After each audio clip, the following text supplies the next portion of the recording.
Un roi, chapitre 14. Dans ce temps-là, Abijah, fils de Jéroboam, devint malade.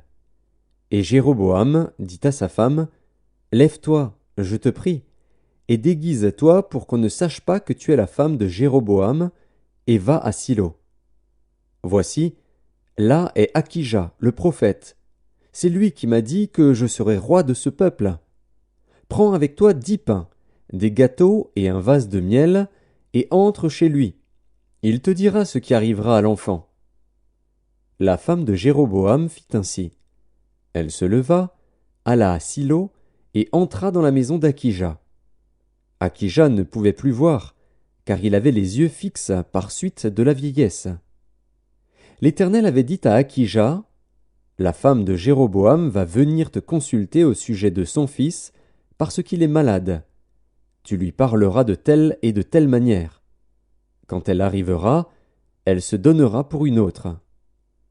Lorsqu'Akija entendit le bruit de ses pas, au moment où elle franchissait la porte, il dit, Entre, femme de Jéroboam. Pourquoi veux-tu te donner pour une autre? Je suis chargé de t'annoncer des choses dures. Va, dis à Jéroboam, Ainsi parle l'Éternel, le Dieu d'Israël. Je t'ai élevé du milieu du peuple. Je t'ai établi chef de mon peuple d'Israël.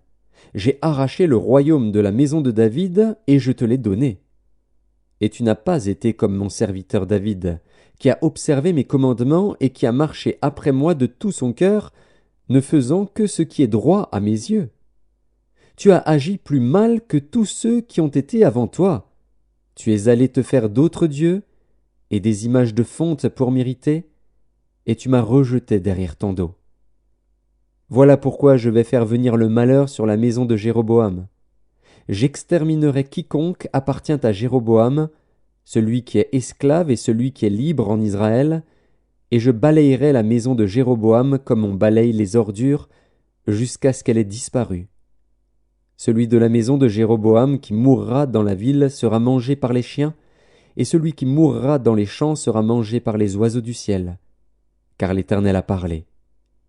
Et toi, lève-toi, va dans ta maison. Dès que tes pieds entreront dans la ville, l'enfant mourra. Tout Israël le pleurera, et on l'enterrera, car il est le seul de la maison de Jéroboam qui sera mis dans un sépulcre, parce qu'il est le seul de la maison de Jéroboam en qui se soit trouvé quelque chose de bon devant l'Éternel, le Dieu d'Israël. L'Éternel établira sur Israël un roi qui exterminera la maison de Jéroboam ce jour-là, et n'est-ce pas déjà ce qui arrive?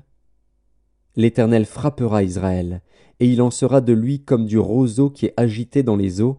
Il arrachera Israël de ce bon pays qu'il avait donné à leur père, et il les dispersera de l'autre côté du fleuve, parce qu'ils se sont fait des idoles, irritant l'Éternel. Il livrera Israël à cause des péchés que Jéroboam a commis et qu'il a fait commettre à Israël.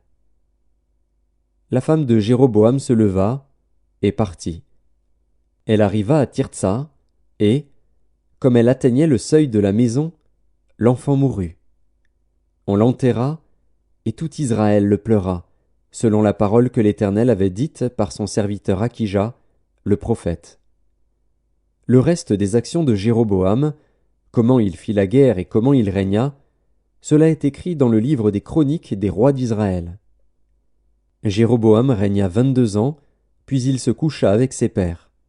Et Nadab, son fils, régna à sa place. Roboam, fils de Salomon, régna sur Juda. Il avait 41 ans lorsqu'il devint roi, et il régna 17 ans à Jérusalem, la ville que l'Éternel avait choisie sur toutes les tribus d'Israël pour y mettre son nom. Sa mère s'appelait Naama, l'Ammonite. Juda fit ce qui est mal aux yeux de l'Éternel. Et, par les péchés qu'ils commirent, ils excitèrent sa jalousie plus que ne l'avait jamais fait leur père. Ils se bâtirent, eux aussi, des hauts lieux avec des statues et des idoles sur toute colline élevée et sous tout arbre vert. Il y eut même des prostituées dans le pays. Ils imitèrent toutes les abominations des nations que l'Éternel avait chassées devant les enfants d'Israël. La 5e année du règne de Roboam, Shishak, roi d'Égypte, monta contre Jérusalem. Il prit les trésors de la maison de l'Éternel et les trésors de la maison du roi. Il prit tout. Il prit tous les boucliers d'or que Salomon avait faits.